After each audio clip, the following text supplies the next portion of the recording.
ఎందుకంటే నేను కృష్ణయ్య గారి దగ్గర ఉన్నప్పుడు బీసీ ఉద్యోగ సంఘం అధ్యక్షుడు రాష్ట్ర ఉన్నప్పుడు కృష్ణయ్య గారు మొట్టమొదటిసారిగా జలదృశ్యంలో 2 లక్షల పాల్గొని గారు అక్కడ మీటింగ్ పెట్టడం జరిగింది. తెలంగాణ ఉద్యమం తెలంగాణ అప్పుడు కేసీఆర్ గారు మొట్టమొదటిసారిగా తెలంగాణ ఏర్పాటు కోసము కృషి చేసినటువంటి మొట్టమొదటి వ్యక్తి ఎవరై ఉన్నారంటే అది 2 లక్షల పాల్గొని గారు. ఆ రోజు పెట్టినప్పుడు ఆ సమావేశానికి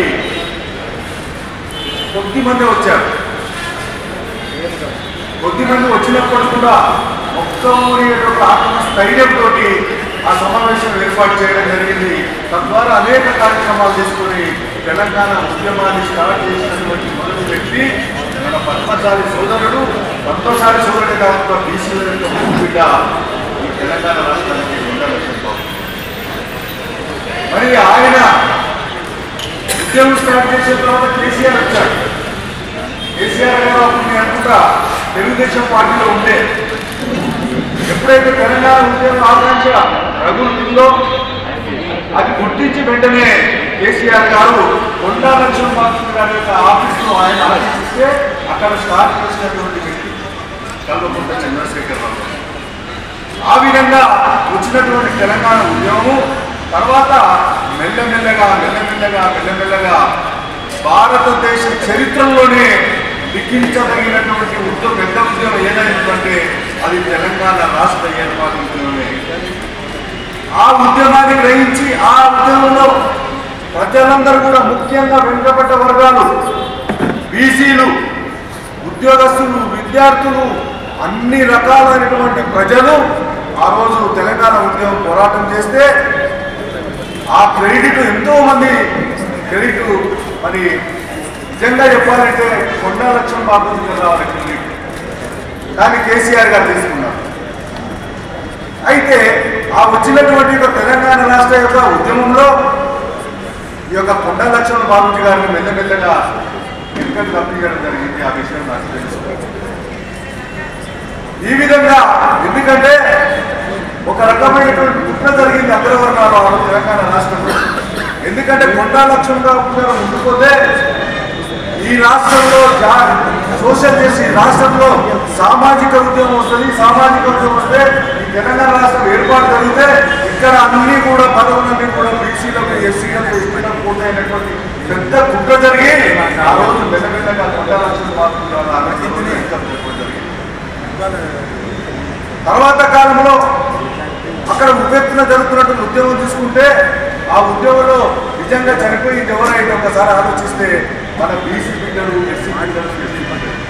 మిగతా వాళ్ళు కూడా చనిపోవచ్చు, కానీ మెజారిటీ శాతం చనిపోయినటువంటి వ్యక్తులు అంటే మన వెనుకబడ్డ సంబంధించినటువంటి యువకులు తమ ప్రాణాల సైతం లెక్క చెప్పకుండా ఈ తెలంగాణ రాష్ట్రం ఏర్పాటైతే మాకు నిధులు వస్తాయి, నీళ్ళు వస్తాయి, ఉద్యోగాలు వస్తున్నటువంటి ఒక ఆశయంతో ఆ రోజు ప్రాణాలు వదిలిపెట్టి తెలంగాణ ఉద్యమం సాధించడం జరిగింది.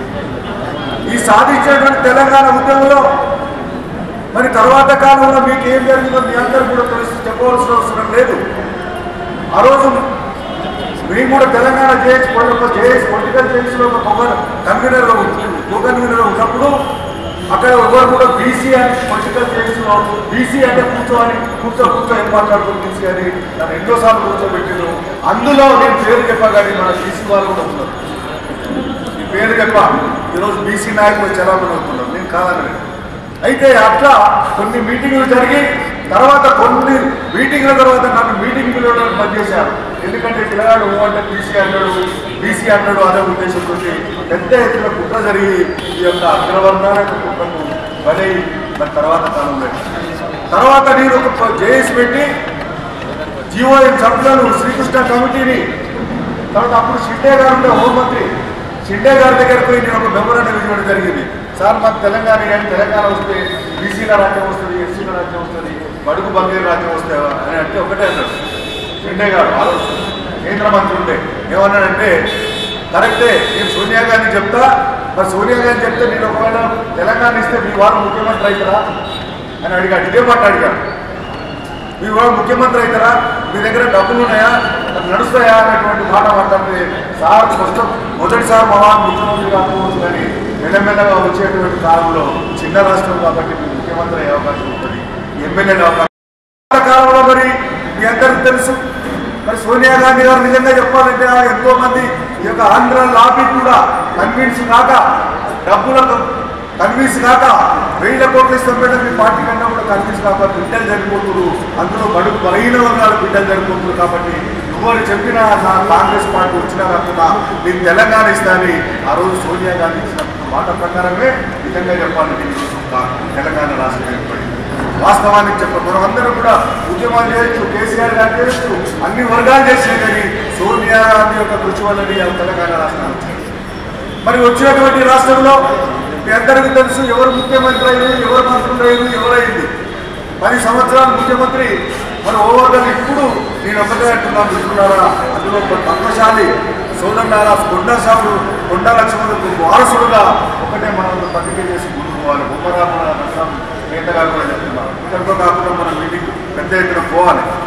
కొండా లక్ష్మణ గారి యొక్క ఆశయాలు నెరవేరాలంటే ఈ రాష్ట్రంలో బీసీ ఉద్యమం రావాలి.